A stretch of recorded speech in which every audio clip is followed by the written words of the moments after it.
지금 뉴스에 보면 그 에이펙 뉴스가 지금 지난주가 아니고 그 이틀 전부터 그 뉴스가 아마 국제 뉴스에 가장 많이 나오는 것 같습니다.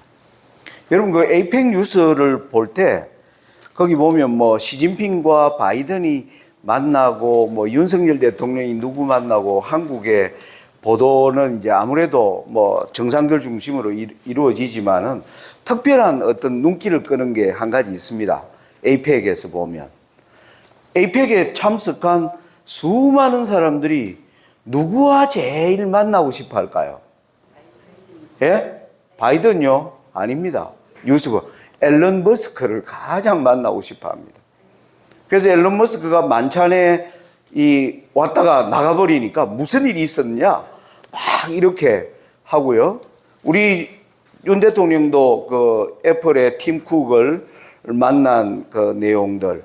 이번 에이펙의 좀 특징이 뭐냐 하면은 세계를 지금 세계화를 주도하고 있는 수많은 CEO들이 이번에 대거 참석했고 그 각국 정상들이 이 사람들과 사실 대담하는 내용들이 사이드 뉴스로 많이 오는데 저는 이제 그걸 좀 유심히 보입니다. 그걸 보면 그걸 세상 사람들이 뭘 느끼느냐 하면 지금 뉴스에 나오는 그 각국의 대통령들은요 한 2, 3년 후면 없는 사람 많습니다. 왜 그렇습니까? 예, 투표해서 뭐 다른 사람 선출되면 그런데 지금 지구 역사에 대통령 이래 모이는데 30년 동안 한 번도 안 빠지고 참여하는 한 사람이 있습니다. 누굴까요? 힌트. 예? 시진핑이 30년 동안 계속 등장했습니까? 시진핑이 2016년부터 이렇게 빌 게이츠입니다. 빌 게이츠. 30년 전부터 세계 수반들이 모이는 모든 회의에요. 계속 참석하고 있습니다. 왜 그렇습니까? 이 사람들은 임기제가 아니에요. 거대한 뭐라 그럴까요? 이 세계화를 이끄는 기업의 수장이고 그래서 사람들이 그걸 보면 지금 세상을 과연 이끄는 리더가 누구일까? 이런 것들을 우리가 느끼게 되는데 이 요한계시록에 보면 여러분 이 왕들 외에 상고들이 등장합니다. 상고라는 그 사람들이 지금 누구인지가 점점 우리가 드러나는 때에 살고 있거든요. 그래서 아무튼 우리 방금 이용기 장로님이 얘기하신 것처럼 지금 모든 세상에 일어나는 일들과 또 이런 것들을 우리가 자세히 말씀을 가지고 들여다보면 우리의 지금 세상을 내가 과연 어떻게 받아들이고 또 어떻게 사람들에게 설명할 수 있을까? 이게 아마 재림을 준비하는 성도들의 한결같은 기도와 또 고민이 아닐까 그렇게 생각합니다. 그러면서 제 나름대로 이 안식일 저녁 시간에 여러분들과 함께 하나님의 예언이 보여주는 이 마지막 때의 모습을 어떻게 우리가 이해할 것인가 그런 생각을 하면서 제가 여러분들에게 이 A4로 만든 이것을 제가 매주마다 새로 제가 강의할 때마다 한 페이지씩 계속 더해질 건데요. 오늘 5페이지까지 갖고 계셔야 돼요. 5페이지까지. 지난주에 우리가 3페이지하고 4페이지 절반을 공부했고요. 오늘 이제 4페이지 후반부터 5페이지를 오늘 공부하게 되는데 그 내용을 요약하면 이렇습니다. 먼저 다시 한번 1페이지를 펴보시기 바랍니다. 1페이지 보시면 주제 성경절은 디모데후서 4장 1절로 5절입니다. 거기 보면 사도 바울이 산자와 죽은 자를 심판하실 그리스도가 나오고요. 그리고 그분의 나타나심과 그의 나라에 관하여 말하고 있습니다. 요게 엘렌 지 화이트의 초기 문집이 280페이지 보시면 지금 우리가 살고 있는 이때를 가장 하늘에서 이루어지는 일을 이렇게 요약할 수 있다는 겁니다. 예수께서 성소에서 봉사하고 계시는 동안 죽은 의인들과 살아있는 의인들에 대하여 심판이 행하여졌다. 그리스도께서는 그분의 백성들을 위하여 대속하시고 그들의 죄를 도말하심으로 그의 왕국을 받으셨다. 그리고 왕국에 살 거민들이 결정되었다. 어린 양의 혼인이 이루어졌다.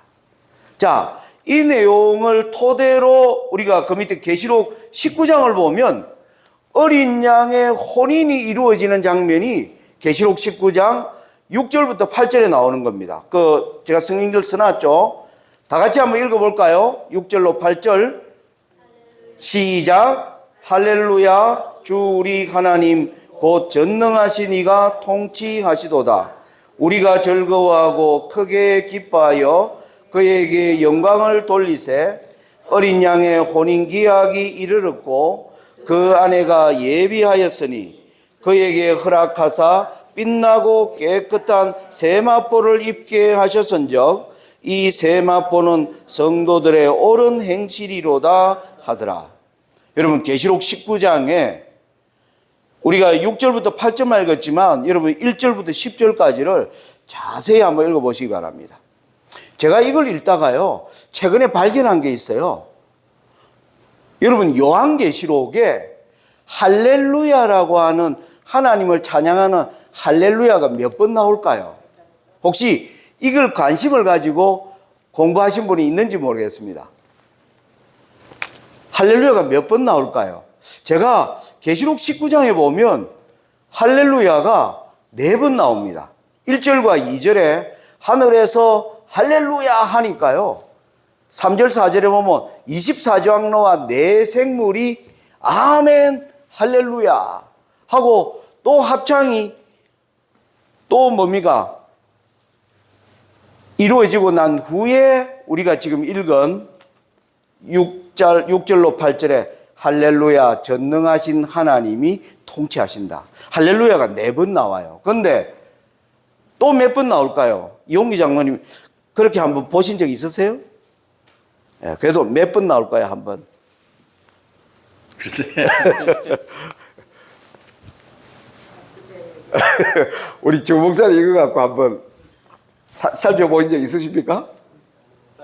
제가 19장 읽으면서요 할렐루야가 몇 번 나오는지 제가 한번 찾아봐야 되겠다는 생각이 들어요. 그래 제 생각에는 한 10번은 더 기록되어 있지 않을까? 제가 그렇게 나름대로. 그런데 읽어보니까 한 군데도 없어요. 계시록 19장만 나옵니다. 할렐루야란 말이. 19장에 몇 번 나온다고요? 4번 나옵니다.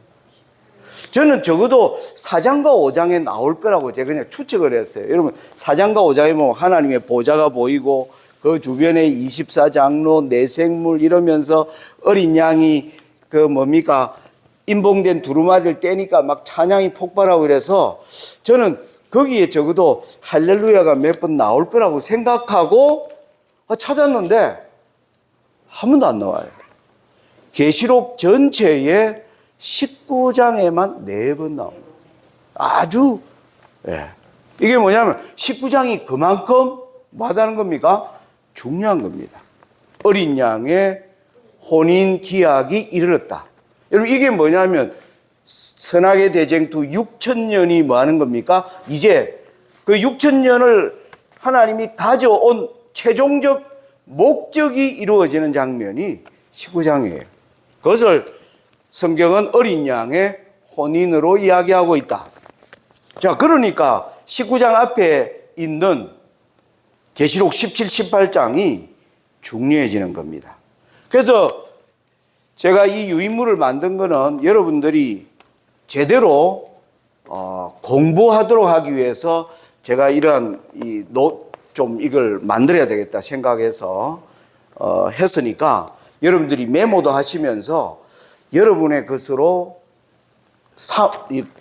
이제 이루어지도록 여러 차례 제가 강의를 계속 반복해서 하는 이유가 여기에 있습니다. 자, 그래서 이 계시록 이 19장의 어린 양의 혼인을 이걸 이해를 하려면요 예언의 워밍업이 있어요. 예언에 뭘 알아야 되는가? 그게 1페이지 하단에 다니엘 7장에 보면 8개의 순차적 이상에 대해서 분명히 알아야 된다. 거기 보니까 사자가 1페이지 지금 얘기합니다. 사자가 나오고 곰이 나오고 표범이 나오고 열불 가진 넷째 짐승이 나오고 작은 뿔. 이 땅에서 일어나는 세력으로 5개가 등장하고요. 그 다음에 9절과 10절에 심판이 베풀어지는 하늘의 광경입니다. 그리고 11, 12절에 가면 다시 땅의 모습으로 등장했던 짐승들이 죽임을 당한 것 같은데 정한 때가 이르기를 기다리고 있는 장면이 7번째가 나오고요. 13, 14절에 보면 또 하늘의 장면으로 바뀝니다. 인자가 나라를 받는 광경. 그래서 다니엘 7장의 구성이 어떻게 되어 있느냐 하면은 땅에서 일어나는 일을 보여주시고 하늘에서 일어나는 일을 보여주시고 다시 땅에서 일어나는 일을 보여주면서 하늘에서 인자가 나라를 받는 광경으로 나오는 겁니다. 이 마지막 8제가 인자가 나라를 받는 광경으로 나오는데 여러분 2페이지로 넘어가면 나라를 받는 게 뭐냐 하면은 혼인식이에요. 어린 양의 혼인식이기 때문에 제가 2페이지에 1798년 이후에 3가지 이상을 지금 우리는 어떻게 해석해야 하는가. 이게 굉장히 중요한 겁니다. 저는 재림교회에 여기에 대한 연구가 지금 활발하게 이루어져야 된다라고 저는 그렇게 믿고 있는 사람입니다. 자, 그래서 우리 재림교회는 다니엘 7장에 사자부터 작은 뿔 나오는 이 5개의 세력은 1798년 이전에 일어나는 거고 1798년 이후에는 3개 이상이 다니엘 7장에 등장한다는 거죠. 그죠? 하늘에서 심판이 베풀어지는 장면, 짐승이 정한 때를 기다리는 장면, 그리고 인자가 나라를 받는 장면. 그런데 인자가 나라를 받는 게 뭐라고요? 어린 양의 혼인식이라는 걸 우리가 알 수 있다. 그래서 다니엘 7장도 결론이 어린 양의 혼인식에 집중되어 있고 요한계시록도 어린 양의 혼인식에 집중되어 있다는 겁니다. 그래서 다니엘과 계시록이 다 한 가지 마지막 사건을 집중하는데 그것은 바로 어린 양의 혼인이에요.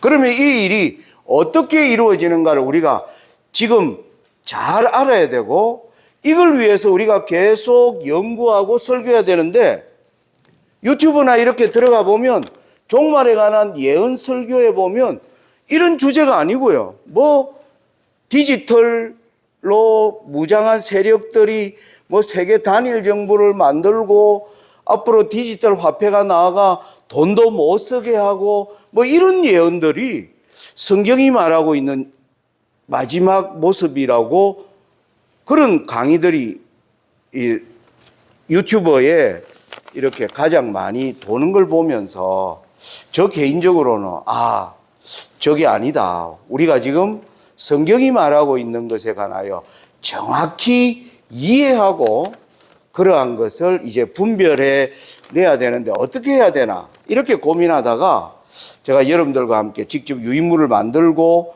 여러분들이 들어보시고 여러분들이 개인적으로 연구하시고 기도하는 가운데 우리가 이 시대에 관한 확정을 해야 할 필요가 있다. 그렇게 생각한 겁니다. 자, 이 페이지 보시면 선지자왕 536페이지 내용 한번 읽겠습니다. 제가 영원한 과거로부터 영원한 미래에 이르기까지 사건의 사슬에 고리와 고리를 연결시키고 계신 위대하시고 스스로 계신 분께서 당신의 말씀 속에 주신 예언들은 역사의 흐름에서 우리가 어디에 있으며 장래에 무엇을 기대할 수 있는지를 말해준다.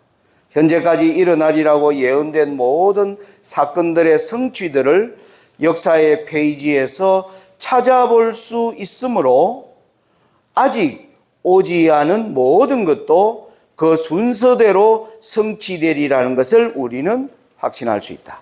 자, 그래서 이런 관점으로 다니엘 7장에 1798년 이후에 일어나는 세 가지 사건, 심판이 베풀어지고 때를 기다리는 짐승과 인자가 나라를 받는 게 요한계시록도 이렇게 되어 있다는 겁니다.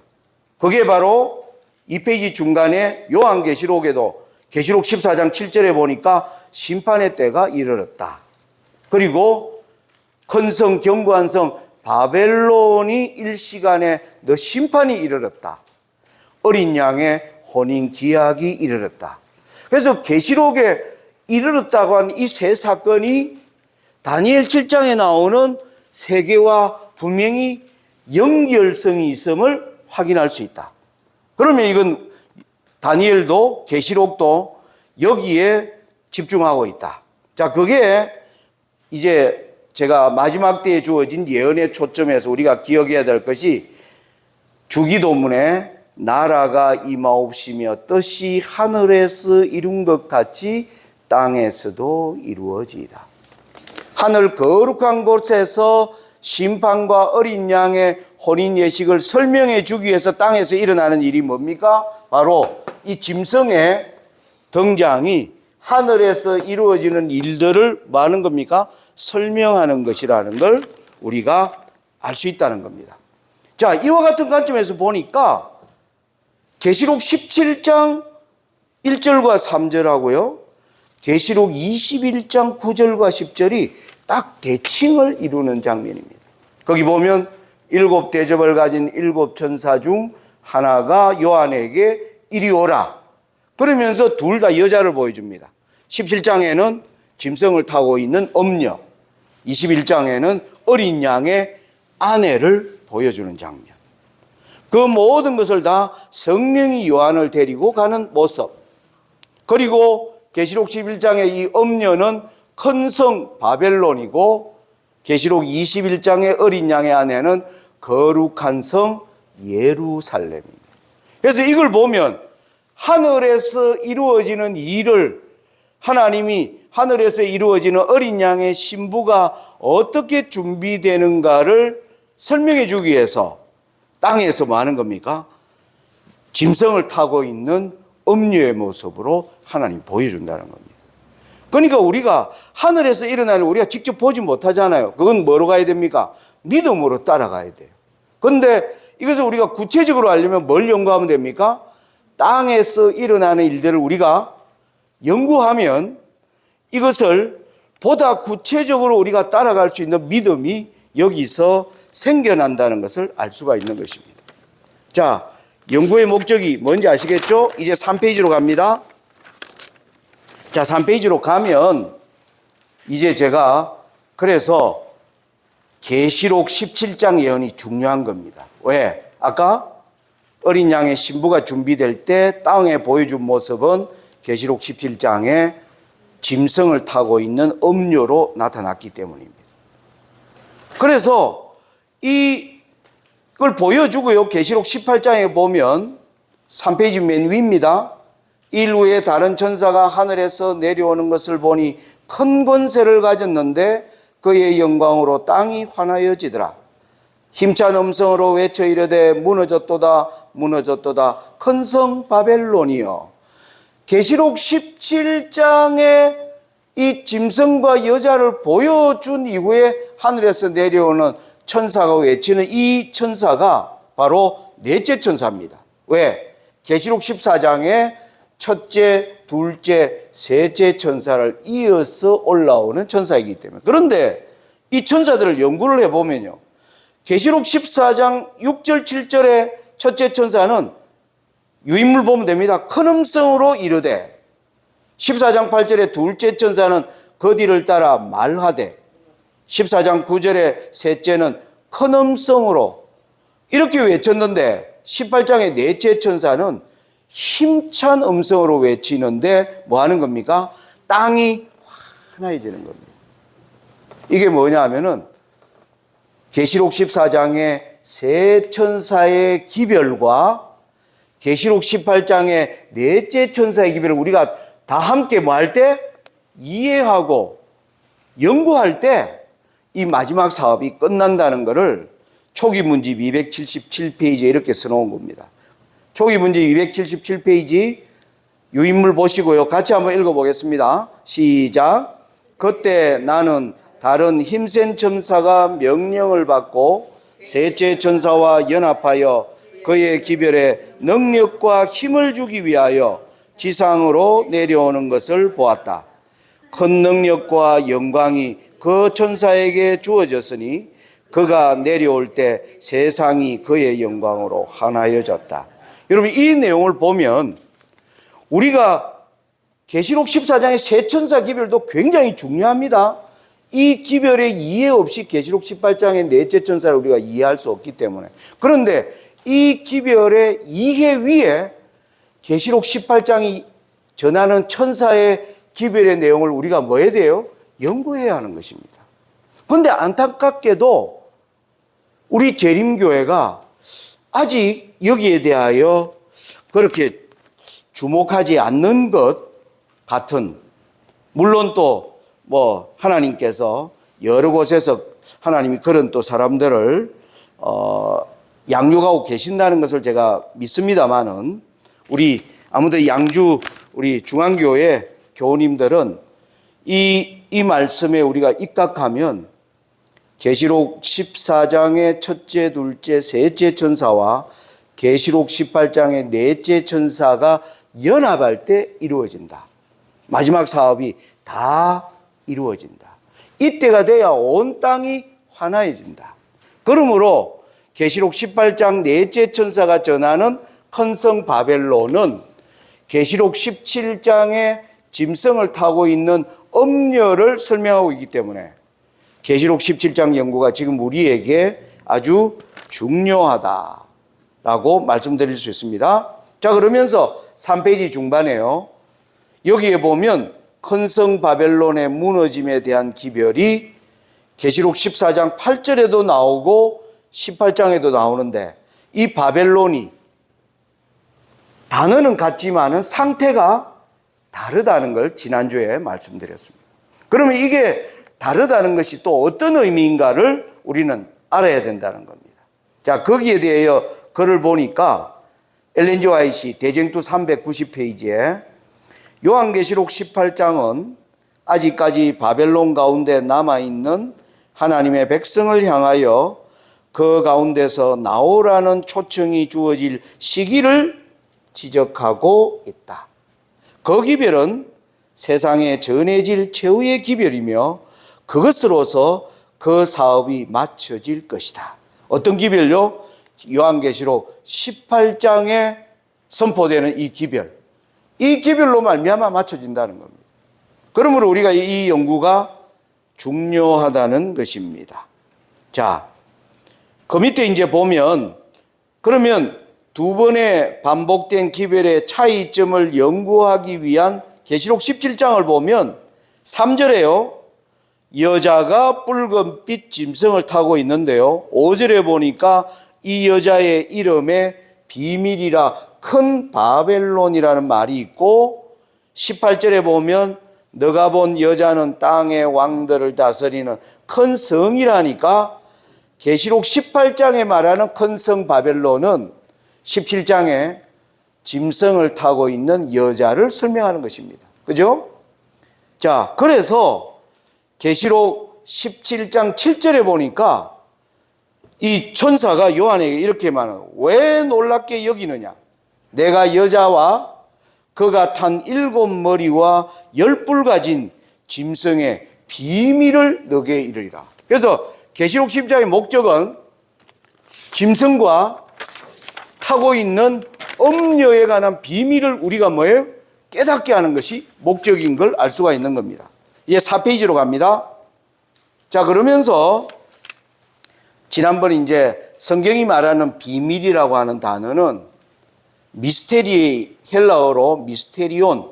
이건 무슨 뜻이냐 하면은 알고자 하는 자에게는 알 수 있게 되어 있고, 그냥 관심 없는 자는 영원히 모르게 되어 있다는 것이 하나님의 비밀의 특징이라는 겁니다. 그러므로 우리가 계시록 17장을 이해하려면 저와 여러분의 마음속에 하나님의 이 주시는 계시를 알고자 하는 우리에게 간절한 심령이 있을 때 우리에게 이해되는 것이다. 이렇게 정리할 수 있겠습니다. 자, 이게 지난주까지 한 겁니다. 이거 하느라고 30분 지나갔는데요. 제가 자꾸 반복하는 이유가 자꾸 얘기가 여러분들이 이 중요성을 캐치를 해요. 제가 이 강의를 여러 번 해봤는데 많은 분들이 두세 번 듣고는 손사백 장로가 뭘 얘기하려는지 좀 아리송송하다 그래요. 그런데 많은 분들이 몇 번 들으니까 이걸 알겠다. 그래서 제가 여러분들에게 자주 하는 것이니까 여러분들이 이해해 주시기 바랍니다. 자, 이제 오늘 우리가 하는 본 내용 한 30분간 하겠습니다. 자, 4페이지 보시면 짐승의 비밀에 관한 문맥을 정리함. 여러분 이게 중요합니다. 제가 여기 해석하려고 하는 거 아니에요. 문맥을 알아라. 문맥. 문맥이 뭡니까? 문장의 맥을 알아라는 겁니다. 여러분 이 예언을 우리가 연구할 때요. 사람들이 왜 예언 연구를 계시록을 읽다가 다니엘을 읽다가 사람들이 왜 많이 읽지 않느냐 하면은 읽어봐도 뭔 소리인지 모르겠는 거예요. 그러니까 이거는 우리가 함부로 연구해서는 안 되겠다. 특별히 가톨릭에서는 그럽니다. 다니엘 계시록을 평신도들이 연구하면 뭐라 그래요? 아주 노발대발 머쓱합니다. 왜? 너가 그따위 실력으로 어떻게 이 깊은 걸 알려고 시도하느냐? 그건 뭐 신부들도 자기들도 잘 모르는 건데 이런 이제 취급을 하는 거죠. 그래서 이 예언을 연구할 때 중요한 거는 뭐냐 하면은 해석하려고 하지 말고요. 내용이 뭔지를 일단 파악하는 게 중요합니다. 제가 개인적으로 예언 연구를 할 때 여러분 마태복음 24장에 보면 이런 말이 나와요. 선지자 다니엘의 말한 바 멸망에 가정한 것이 거룩한 곳에 선 것을 보거든. 그 다음에 문장이 뭘까요? 읽는 자는 깨달을진저. 제가 예전에요 중국에 있을 때 제가 예언 연구를 한번 해보자 제가 결심을 했어요. 중국에 있을 때. 그때 예언을 연구할 때 하나님이 제게 준 게 마태복음 24장 지금 읽은 이 말씀이었습니다. 읽는 자는 깨달을진저. 그래서 제가 하나님 읽으면 깨닫는다 했으니까 제가 뭐 하겠습니다? 제가 읽었어요. 해석하려고 한 게 아니고요. 내용의 문맥을 이해하려고 읽었습니다. 제가 다니엘서는요 11장 연구하기 위해서 한 200번은 제가 아마 좋게 읽었을 거예요. 그렇게 한 100번을 읽으니까 해석은 못하는데 뭘 하나님이 무슨 얘기하려는가 하는 거는 제가 이해가 돼요. 그게 제가 얘기하려는 겁니다. 왜냐하면 지금 여기에 제가 17장 8절부터 13절의 내용을 이제 우리가 읽을 텐데 이 내용에 아까 얘기한 거죠. 해석이 뭐냐에 관심을 두지 말고 하나님이 무슨 얘기를 하려고 하는가에 집중해 보자 이 말입니다. 제가 한번 여러분들이 제가 한 절 읽고 여러분들이 한 절 읽고 그렇게 해보겠습니다. 너가 본 짐승은 전에 있었다가 지금은 없으나 장차 무적행으로부터 올라와 멸망으로 들어갈 자니 땅에 사는 자들로서 장세 이후로 그 이름이 생명책에 기록되지 못한 자들이 이전에 있었다가 지금은 없으나 장차 나올 짐승을 보고 놀랍게 여기리라. 지혜의 뜻이 여기 있으니 그 일곱 머리는 여자의 만진 일곱 살이며 또 일곱 왕이라. 다섯은 망하였고 하나는 있고 다른 하나는 아직 이르지 아니하였으나 이르면 반드시 잠깐 동안 머무르리라. 전에 있었다가 지금 없어진 짐승은 여덟째 왕이니 일곱 중에 속한 자라 그가 멸망으로 들어가리라. 너가 보던 열불은 열왕이니 아직 나라를 얻지 못하였으나 다만 짐승과 더불어 임금처럼 일시 동안 권세를 받으리라. 그들이 한 뜻을 가지고 자기의 능력과 권세를 짐승에게 주더라. 예, 지금 우리가 읽은 8절부터 13절, 여러분 요한계 실제로 집에서 성경을 펴시고 연구를 해보면요, 짐승을 타고 있는 엄녀의 비밀을 말해주리라면서 이 짐승에 관해서 얘기하고 있는 절은 8절부터 13절이 답니다. 여기서 문맥을 파악한다는 게 뭐냐면, 여러분 여기 보니까 뭐 전에 있었다가 시방 없는데 장차 올라오는 한 짐승이 있다는 거하고, 그리고 짐승의 머리에 7머리와 10뿔이 있는데 7머리는 뭐예요? 뭐 5은 망했고 하나는 있고 뭐 이렇게 복잡하게, 그런데 7머리인데 8째가 있어요. 전에 있다가 시방 없는 거는 8째라고 얘기하고 있고, 그리고 10뿔은 열왕인데 짐승과 더불어 권세를 받으려고 한다. 이게 문장이 말하고 있는 내용이에요. 여러분 이걸 정확히 이해하자는 겁니다. 여러분 여기서 보면, 제가 그 밑에 보십시오. 짐승의 비밀에서 극적으로 등장하는 8째 왕. 거기 보면 원문에는 왕이라는 단어는 없다. 헬라어로 된 이 요한계시록 원문을 보면 왕이라는 단어는 없어요. 그런데 해석하는 자들이 7머리까지는 7왕인데 그 다음에 일어나는 8째니까 왕이라는 단어를 뭐 해놨다? 넣어 놓았다는 겁니다. 근데 아무튼 7머리 위에 8째가 있다는 거예요. 이게 중요한 겁니다. 그래서 여러분들이 계시록 17장을 읽어보면 주인공이 누구냐 하면은 8째가 주인공이에요. 여기 내용에 보니까 여자를 태우고 있는 짐승이 8째예요. 이 짐승의 머리에 7머리가 있는데 7머리는 7왕인데 7왕 이후에 8째가 올라오는데 8째가 누구냐 하면 여자를 태우고 있는 짐승이라는 거예요. 이 내용을 보면 그걸 여러분들이 이해하는 겁니다. 자 보세요. 그 4페이지 짐승의 비밀에서 극적으로 등장하는 8째 왕. 계시록 11장 여러분들 읽어보면 계시록 17장에 머리도 나오고 뿔도 나오고 이래 나오는데 핵심은 뭐냐면 8째를 설명하기 위한 것이라는 걸 여러분들이 알 수 있다는 겁니다. 여러분들이 돌아가서 개인적으로 읽으면서 그런 거 확인하셔야 됩니다. 자, 그런데 그러면 이 7머리는 과거, 현재, 미래로 제시되어 있다는 거예요. 7머리는. 자, 보세요. 제가 지금 문장에 나오는 내용을 설명하려고 합니다. 이 8째가 있어요. 8째가.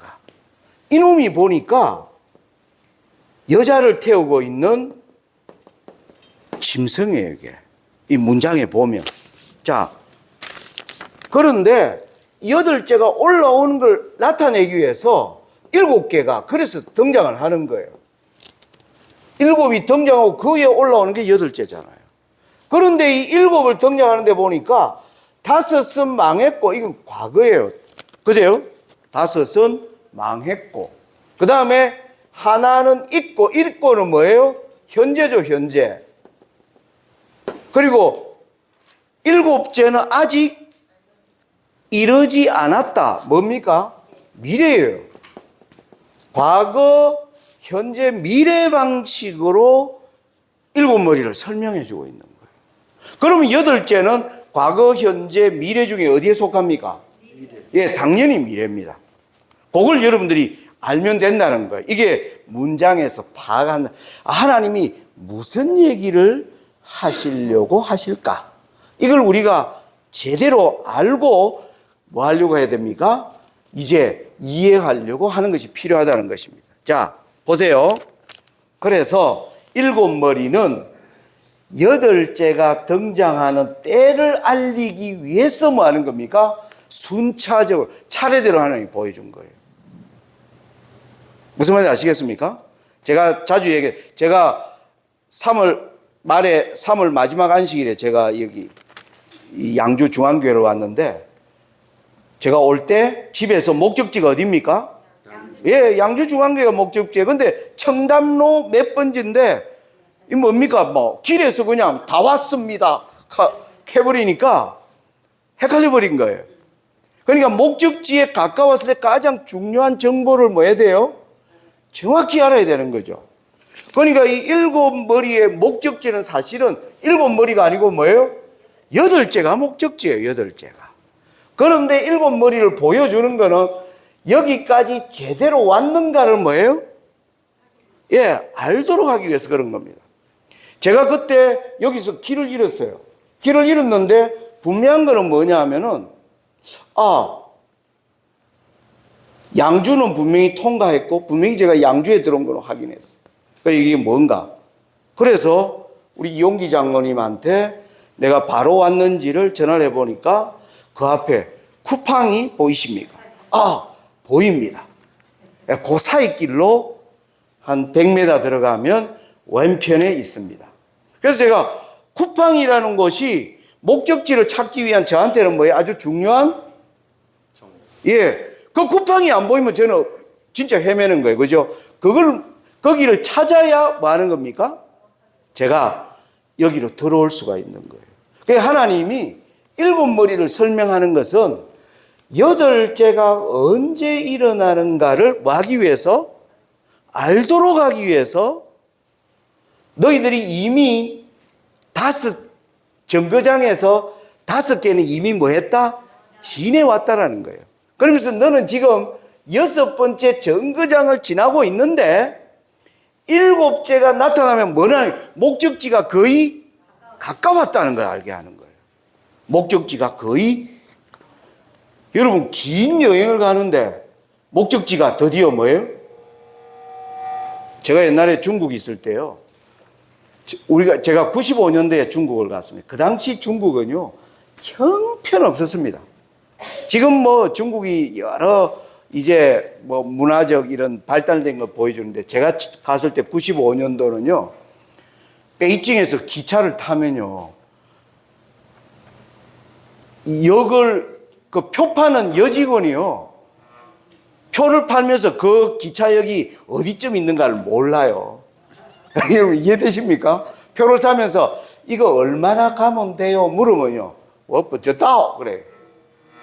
오히려 화냅니다. 그런 걸 왜 묻느냐는 식으로. 그만큼 뭐가 없어요? 인포메이션이 없어요. 그러니까 어떤 적이 있었냐면 삼육대학에 와 있는 신학과에 한 몽골 청년이 있었어요. 몽골 청년이. 그 몽골 청년이 여름방학 되면 학생들이 뭐 합니까? 아르바이트가 아니고 그 중국에 선교 여행을 간단 말입니다. 그러니까 신학과 학생들이 여름 되면 막 이렇게 중국으로 그 당시 많이 왔어요. 그 중에 한 팀이 왔는데 몽골에 있는 학생이 자기 아버지가 몽골 어디에서 이제 양을 치면서 큰 부족의 최고 책임자인데 거기 가면 아이들이고 뭐 다 몽땅 모아줄 테니까 너희들이 가서 뭐 해라? 선교해라. 그래가지고 한 20, 30명이요. 막 짐 싸고 온 거예요. 그래 나보고 데려다 달라는 거야. 나도 그때 중국말 잘 몰랐어요. 그런데 뭐 종이 쪼가리에 뭐 주소를 하나 딱 해놓은 거야. 그러면서 북경역에서 기차를 타면 된대요. 그래서 거기 이제 표 사러 가가 직원한테 이거 보여주니까 자기는 이런 역 들어본 적이 없다는 거야. 그래도만은 뭐 뒤져서 이런 역이 있기는 있대. 그러니까 맞기는 맞아요. 근데 얼마나 가야 되냐, 몇 시간 가야 되니까 자기도 모른대요. 정보가 없대. 여러분, 그래가 어쨌겠어요? 기차를 타고 가는데요. 정확히 가면 한 26시간을 가면, 정확히 가면, 26시간을 가면 그 역이 있기는 있어요. 근데 가다가 기차가 고장이 2번이나 났어요. 2번이 나가지고 한 번은 13시간을 그냥 안 가는 거예요. 그리고 또 한 번은 8시간을 안 가는 거예요. 그러니까 그 한 20, 30명이 기차에 탔는데 아무도 그 목적지를 모르는데 목적지가 언제 나타날지를 모르는 거예요. 그리고 직원한테 물어도 몇 정거장 남았다고 알려주면 뭐 하는 겁니까? 근데 아무도 모르는 거예요. 그러면 여러분 어떻게 가야 될까요, 장모님? 이거는요, 근데 여행을 기차 안에서 한 60시간을요, 그래 보내다 보니까 뭐 한 겁니까? 전부 지쳐가지고 잠도 오고, 이 잘못하면 여기 또 뭐 할 수도 있어요? 지나가 버리면 절단인 겁니다. 여러분 그런 적이 있었어요. 95년도에. 예. 지금으로부터 정확히 29년 전이네요. 29년 전. 그런데 인솔자가 누구예요? 목사님. 저예요. 저도 중국말 잘 못해. 그러니까 짧은 중국어로 아무리 물어봐도 모른다는 거예요. 야, 큰일 난 거예요, 이게. 그런데 다른 대학생들이 다 자는 거예요. 막 기차에 엎드려가지고, 막 지쳐가지고. 어떤 여학생은요, 예쁘게 생긴데, 나 여학생이, 예쁜 여학생이 방귀 뀌는 것도 처음 봤습니다. 네, 그만큼 뭐 한 거예요? 다 지쳐버린 거예요. 그러고 처음에는 예쁘게 화장도 하고 해도 나중에 침을 질질 흘리고 잘고요. 아, 내가, 예쁜 처녀들도 저렇게 다 망가지는구나. 제가 그때, 제가 아주 생 다큐멘터리를 제가 그때 봤습니다. 그러니까 다 자는데 저는 뭐 해야 돼요? 저마저 헤매버리니 큰일 나버리는 거예요. 정말 기도 열심히 했어요. 하나님, 이 역을 막 해달라? 안 지나게. 예. 그런데 진짜 졸다가 기차가 딱 선대요. 그 다음 정거장에 여기 이름이 있으면 앞에 정거장이 뭐고 뒤에 요 팻말은 여기에 딱 그 여기 저긴 게 본 거예요. 여러분 어땠을까요 그때? 그때 그거를 말도 못 합니다. 제가 그래가지고 막 전부 쳐져 있는 아이들에게 뭐예요? 다 왔다! 이게 그런 거예요, 이게. 왜냐하면 이 역사가요, 2000년 동안 이 하나님의 내비게이션이, 이 출발점이 2000년 전부터 출발한 거예요. 이 여행이 굉장히 긴 여행이에요. 그러니까 이게 8제가 언젠가에 대하여 지금 관심이 없어져 버렸어요. 사실, 상황이. 그런데 이걸 정말 중요하다고 연구하는 사람이 있어요. 여러분, 7째 목적지가 뭔지 안다면 여러분, 그 기분이 어떨까요? 제가 감히, 제게는 그 기쁨이 있어요, 솔직히. 제가. 여러분들 못 보여주지만은 그걸 제가 여러분들에게 이 공부를 통해서 확인해 보려고 하는 겁니다. 좀 서론이 길었네요. 그래도 이게, 자, 보세요. 4페이지. 그 짐승의 비밀에서 두 번째 점으로 되어 있는데 보면 여자를 태우고 있는 짐승이 8째예요. 그 증거가 뭐냐면은 제가 8절 써놨죠. 8절 한번 읽어봅시다. 거기 써놓은 내용 시작. 너가 본 짐승은 전에 있었다가 시방 없으나 장차 무적행으로부터 올라와 멸망으로 들어갈 자다. 이렇게 놓은 거예요. 너가 본 짐승, 요한이 본 짐승은 여자를 태우고 있는 짐승이야. 그래서 여자를 태우고 있는 짐승을 뭐라고 얘기했냐면 전에 있었다가 시방 없으며 장차 무적행으로부터 올라올 자라. 이렇게 한 겁니다. 그런데 11절에 보니까 11절도 읽어봐요. 같이 시작. 전에 있었다가 시방 없어진 짐승은 8째 왕이니. 그러니까 결과가 뭡니까? 여자를 태우고 있는 짐승이 뭐다? 8째라는 거예요. 8째라. 이해되세요? 다시 천사가 설명해 주는 거예요. 네가 본 저 음녀를 태우고 있는 짐승은 전에 있다가 시방 없는 짐승이야. 그래서 장차 올라올 거야.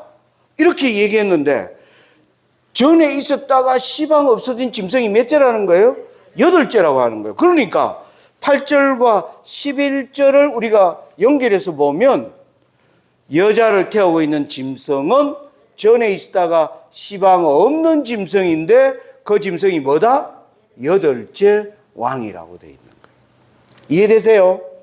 그래서 여자를 태우고 있는 짐승이 뭐다? 여덟째다. 우리 여기저기 아직까지 까딱까딱해요. 다 그렇습니다. 여러분 이거 이해가 안 돼요 아직? 이제 돼요? 금신상에 대한 거가 지금 뭐 금신상이 그것이 왜 나와요? 그거에 예. 조금 맞춰지는 것 같아요. 아, 예. 여러분 이거 잘 이해하셔야 돼요. 우리 김병희 집사님 제가 하는 말 이해되십니까? 예? 예? 아직 안 돼요. 봐요. 저렇게 총명한 사람도 안 된다니까. 자, 제가 다시 설명합니다. 계시록 17장에 보니까 성령이 요한을 데리고 광야로 가서 뭘 보여줬습니까? 짐승을 타고 있는 음료를 보여준 거예요. 맞죠? 예? 요한이 성령의 이끌림 받아서 본 게 음료를 봤는데 음료가 짐승을 타고 있는 거예요. 그러면서 이 짐승이 뭐예요? 8절에 보니까 이 짐승은 전에 있었다가 시방 없고 장차 올라올 놈이다. 이렇게 얘기한 거예요. 여자를 태우고 있는 짐승이. 자, 다시 여자를 태우고 있는 짐승이 뭐다? 전에 있었다가 지금은 없는데 장차 올라올 놈이다. 이렇게 설명했단 말이에요. 그런데 11절에 보니까 전에 있었다가 지금 없는 놈은 뭐다? 여덟째 왕이라고 그러잖아요. 그러니까 8절과 11절을 연결하면 여자를 태우고 있는 짐승은 전에 있었다가 지금 없는 건데 전에 있었다가 지금 없는 게 뭐다? 여덟째 왕이니까. 여자를 태우고 있는 짐승이 누구다? 여덟째 왕이다. 그래도 이해 안 됩니까?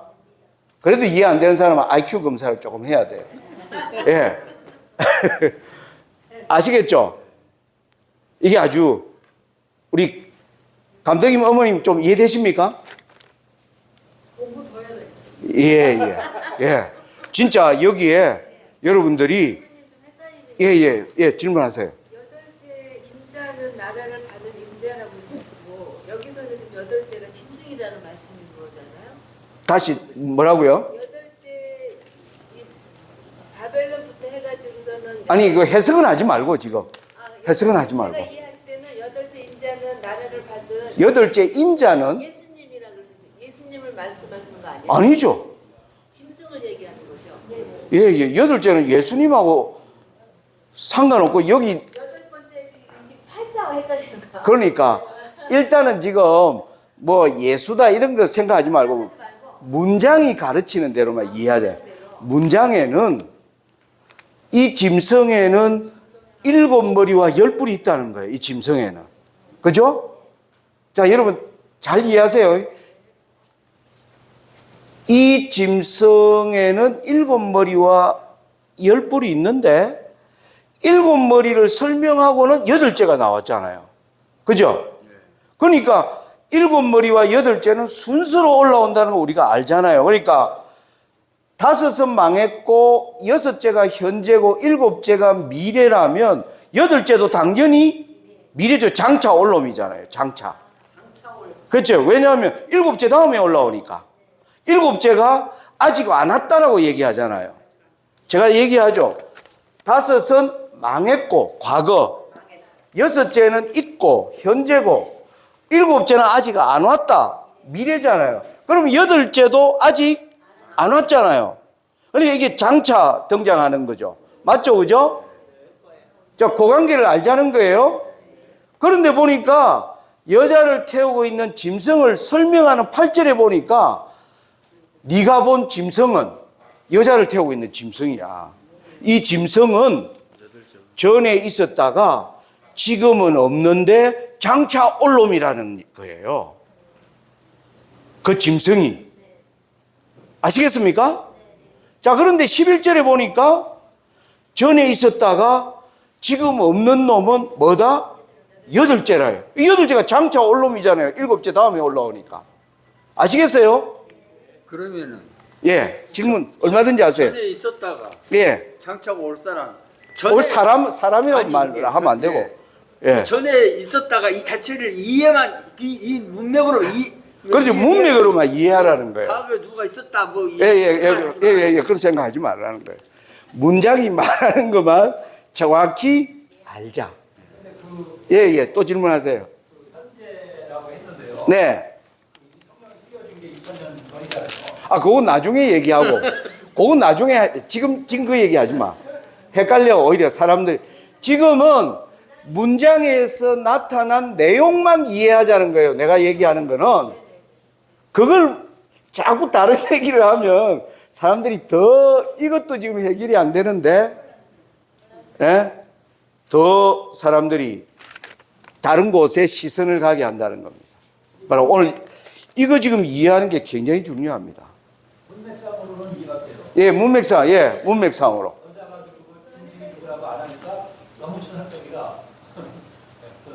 예. 자, 우리 김영 집사님 아주 꼴똘하게 생각하는데 이해되셨습니까? 아닌 것 같네요. 예. 자, 뭐, 여기에 제가 매여 있을 수는 없으니까 내일 저하고는 또 오후에 공부할 수 있으니까 여러분들이 고민하십시오. 기도하시고요. 이거 굉장히 중요한 겁니다. 제가 계속 서론에 얘기한 게 계시록 18장의 천사의 넷째 천사가 중요하다. 그리고 계시록 17장이 어린 양의 혼인식을 보여주는 것과 대칭을 이루고 있다. 하늘에서 이루어지는 사건을 깨닫게 하기 위해서 하나님이 주신 게 계시록 17장이다. 그러면 우리가 계시록 17장을 반드시 알아야 되는 거예요. 이게 쉽게 알아지겠느냐 말. 기도하고 더욱더 뭐 해야 돼요? 간절한 심령으로 연구해야 하는 것입니다. 자, 그래서 일단 제가 기록해 놓은 걸 여러분 집에 가서 계속 개인적으로 확인하시고 잘 안 되면 개인적으로 또 질문하시고 공개적으로 또 질문하시고 그렇게 하겠습니다. 자, 다시 봅니다. 그래서 여자를 태우고 있는 짐승이 8째예요. 자, 그 밑에 보면 그래서 장차 나올 짐승 즉 8째는 장차 어디서 올라온다고요? 8절에 보니까 무저갱에서 올라온다는 거예요. 이게 무슨 뜻인지가 굉장히 우리가 하여튼 해석하는데 우리에게 굉장한 도전을 주는 내용입니다. 그리고 또 8째는 7 중에 속했다라고 얘기하는 거예요. 아시겠습니까? 요게 문맥에서 파악한 8째 가는 기록입니다. 이해되시나요? 자, 그 다음에 이제 보겠습니다. 7머리에 관한 순차적 해석. 이게요, 여러분들이 이래 이해하기 어려우니까 우리 재림교회도 이 7머리에 대하여 통일된 해석이 지금까지 없습니다. 사실은요. 통일된 해석이 없어요. 그만큼 사람들이 헷갈려 하고요.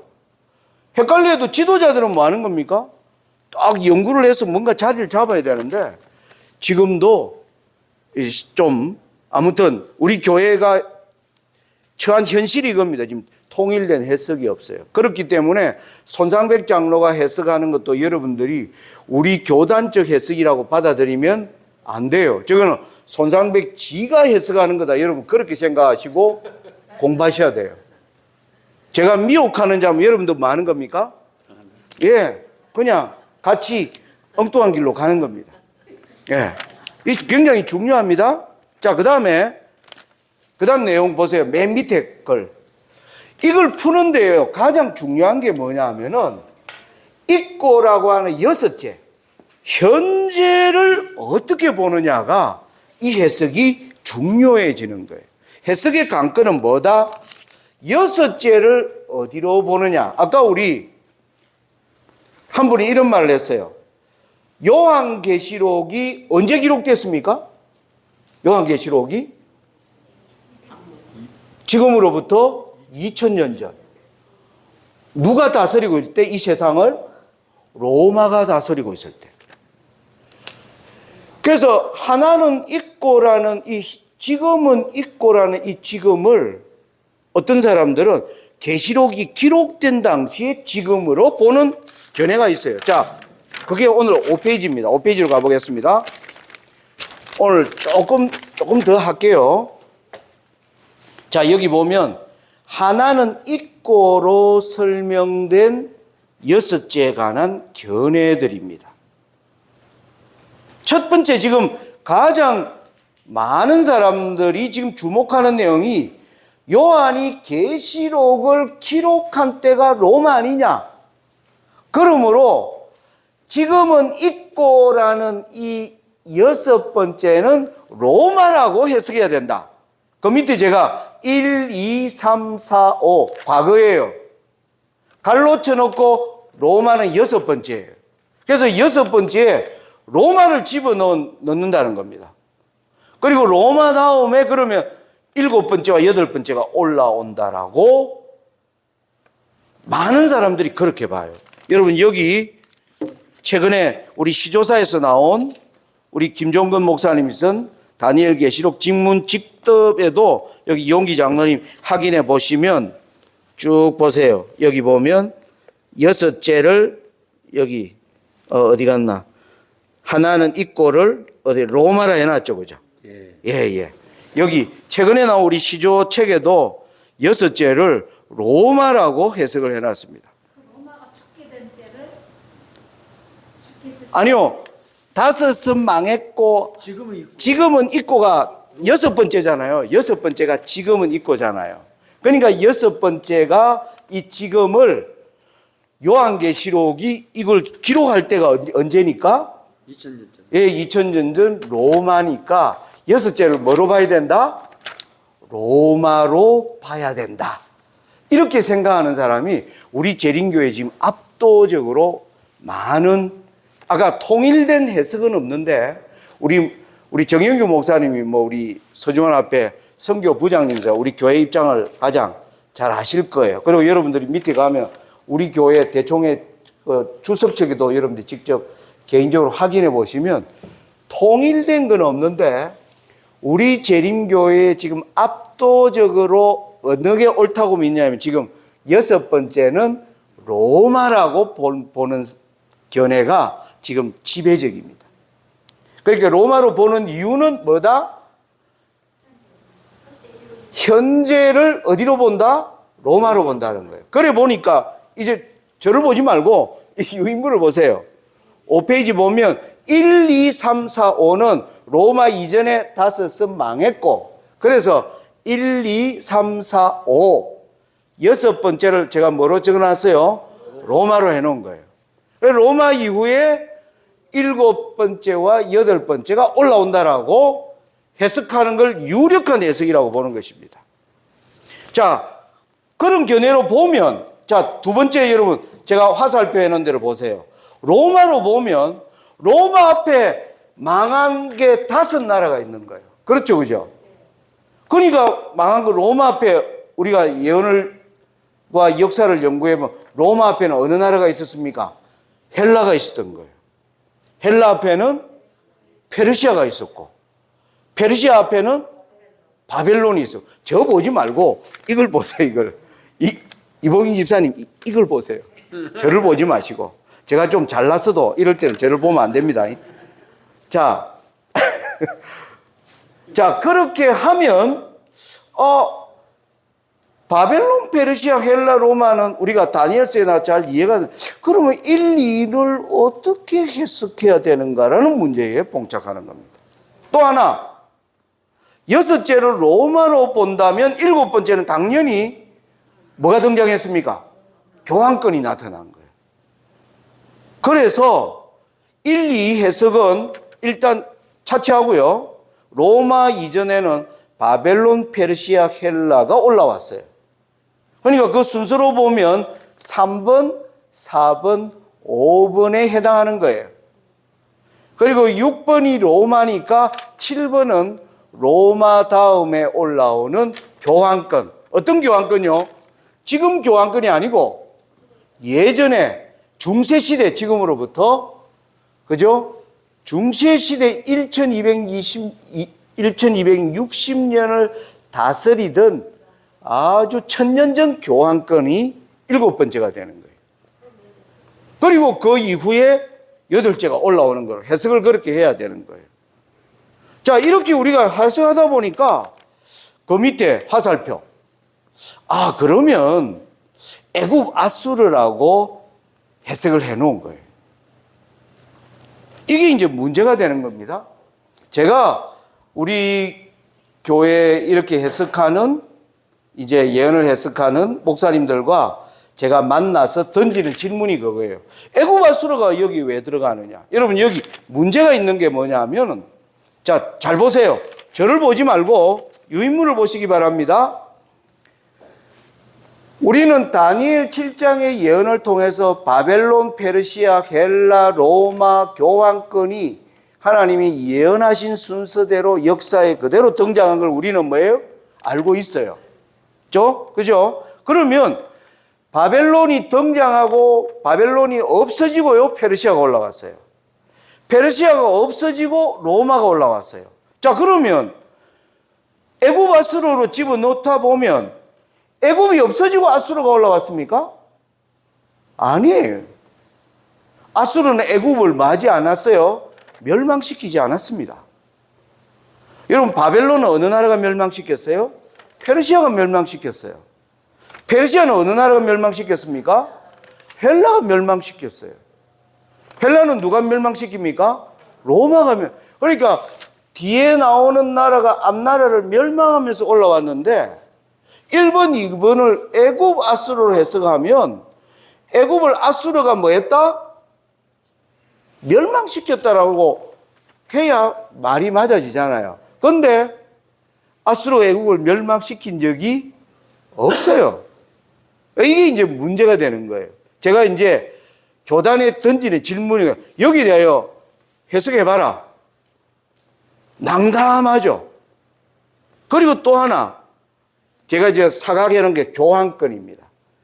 6번째를 로마로 하면 7번째가 교황권이 돼요. 그 교황권은 지금 교황권이 아니고 이전에 1000년 이상을 지배하던 교황권이다. 그런데 여러분, 여기 보면 계시록 17장에 7번째는 이렇게 했습니다. 하나는 있고 다른 이는 아직 이르지 아니했지만 이르면 반드시 얼마 동안? 잠깐 동안 머무르리라, 이렇게 돼 있어요. 여러분, 교황권이 다스린 기간이 얼마나 깁니까? 여러분 보세요. 바벨론이 약 70년 통치합니다. 70년. 그리고 70년 후에 페르시아가요, 올라와가 페르시아가 약 180년 정도 다스립니다. 페르시아를 누가 무너뜨립니까? 헬라가 무너뜨려요. 헬라가 약 250년간 다스립니다. 우리가 갈수록 숫자 조금씩 늘어나요. 그 다음에 로마가 얼마 동안? 로마가 약 500년 이상 다스립니다. 그리고 교황권은요, 1260년 동안 다스려요. 그런데 이 7번째를 반드시 잠깐 동안, 말이 맞아요, 안 맞아요? 이 도저히, 제가 교회에 질문하는 게 그거예요. 이 반드시 잠깐 동안을 어떻게 해석할 거냐? 해석 못 해요.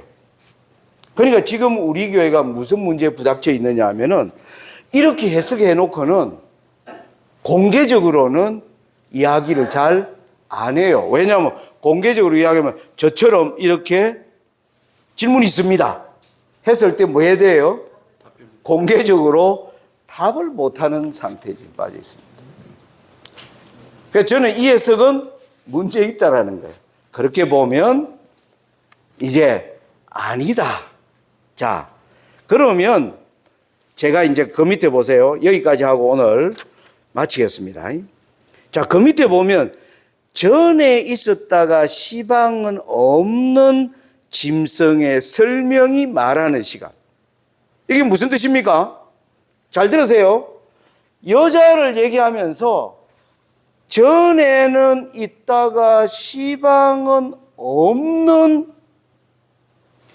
자, 로마로 따지면요, 이걸 어떻게 해석해야 됩니까? 시방은 없는 게 누가 되는 거예요, 여기서? 우리 용 기장님 눈을 딱딱 아주 로마가 있는데 지금. 예? 여러분 여기 여자를 태우고 있는 짐승을 설명하면서 뭐라고 얘기했어요? 전에는 있었다가 시방은 없다. 우리가 전에는 없고 시방 없는 짐승을 교환권이라 해석하거든요. 그런데 이때 이미 교환권을 전에는 없었다라고 얘기하면 로마가 되느냐 말이에요. 로마로 얘기하면 교환권은 아직 뭐도 안 했어요? 나타나지도 않았어. 제 말 이해되십니까? 여러분 보세요. 이게 아주 중요한 겁니다. 여기 로마가 있습니다. 그 다음에 교환권이 여러분 538년부터요 1798년까지 다스렸어요. 예? 이게 우리 재림교회가 이제 해석하는 거예요. 그런데 계시록이 기록된 당시가 로마라고 하면 지금은 있고가 로마라면 요한에게 설명하는 천사가 이 짐승은 전에 있었다가 시방은 없다 하니까 이미 출현했어요, 안 했어요? 우리 앞에 집사님도 지금 이해가 안 됩니까? 여러분, 그렇죠. 그걸 여러분 잘 이해하는 게 중요합니다. 지금 여러분들이 아직도 이해가 안 된다는 표적이에요. 자, 보세요. 여자를 태우고 있는 짐승을 뭐라고 설명했습니까? 전에는 있었다. 그 말은 이전에 나왔다, 안 나왔다? 이전에 나왔다는 거죠. 그런데 지금은 없다 했는데 이 지금을 로마로 보면 이 말이 맞는 말이에요, 안 맞는 말이에요? 안 맞는 말이죠. 로마 때는 교환권은 아직 뭐예요? 나타나지도 않았어요. 그런데 이것을 뭐예요? 전에는 있었다라고 얘기하는 거예요. 이해되십니까? 우리 재림교회가 전에 있었다가 시방 없어진 집은 교환권이라고 해석을 해요, 우리 교회가. 우리 교단이 그렇게 해석하고 있다니까? 그렇게 해석하면서 스스로 모순을 범한 거예요. 자, 우리 교단이 스스로 전에 있었다가 시방 없는 데는 교환권이라 해석해 놓고 여섯째를 로마로 해석해 버리면 이게 말이 스스로 자기가 한 말을 뭐 하게 되는 겁니까? 부정하게 되는 거예요. 왜? 로마 이전에는 바벨론, 페르시아, 헬라라는 나라는 있었지만은 교환권이라는 로마 이후에 등장하잖아요. 그죠? 근데 로마를 현재로 보고 있으면서 교환권을 전에 있었다 하면 맞아요, 안 맞아요? 안 맞잖아요. 그러니까 우리 재림교회가 지금 스스로 모순을 지금 드러내고 있는 것입니다. 이걸 이제 지적하니까 지도자들이 머리가 아픈 거예요. 머리가 아프면, 어떻게 하면, 우리가 좀 이상하네? 다시 해보자 하면 되는데, 그게 잘 안 되는 것 같아요. 아무튼 제가 제기하는 겁니다. 그러니까 전에 있었다가 시방 없는 짐승의 설명이 말하는 시간은 어느 때냐는 말이에요. 자, 보세요. 자, 여기를 보세요. 1, 2, 3, 4, 5. 요거까지만 하고 마치겠습니다. 자, 우리가 다니엘 7장 해석하면서 바벨론, 페르시아, 헬라, 로마 다섯 번째가 우리가 다니엘 7장 해석할 때 사자, 곰, 표범, 열뿔 가진 짐승, 작은 뿔. 그래서 이 작은 뿔이 다섯 번째로 등장하면서 1798년에 뭐 한 거예요? 이 작은 뿔이 죽게 된 거예요. 나폴레옹에게. 그래요, 안 그래요? 그래서 계시록에서 말하는 전에 있었다가 지금은 없는 존재는 누구밖에 없어요? 교환권밖에 없어요. 여러분, 바벨론은 전에 있었어요. 시방도 없고 앞으로도 없어요. 페르시아는요. 페르시아도 전에도 있었고 전에는 있었지만 지금도 없고 앞으로도 없어요. 그죠? 헬라는요? 헬라도 전에 있었고 지금은 없고 앞으로도 없어요. 그죠? 로마도 전에 있었고 지금 우리 시대로 보면 지금은 없고 앞으로 등장 안 하죠. 그러니까 다니엘서에 나오는 존재 중에 전에 있다가 시방 없는 거는 뭐예요? 교황권은 다시 죽게 된 상처가 뭐예요? 나와서 올라오는 존재예요. 그래서 교황권만이 전에 있었다가 시방 없다는 말을 적용되는 건 누구밖에 없는 거예요? 교황권밖에 없는 거예요. 이해되십니까?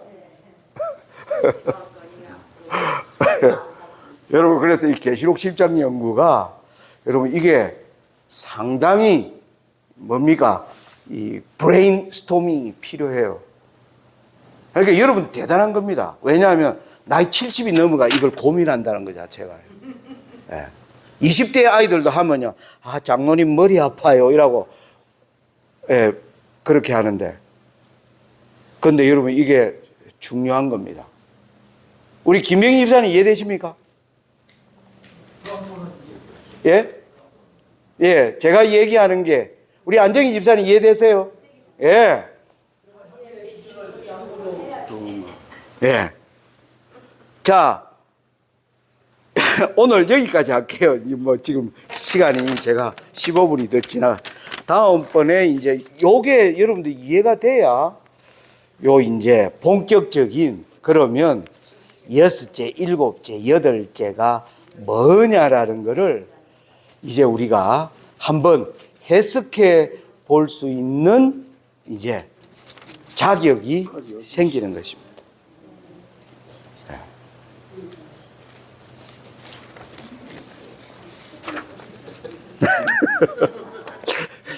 아, 제가 아마 입술이 바짝바짝 마릅니다.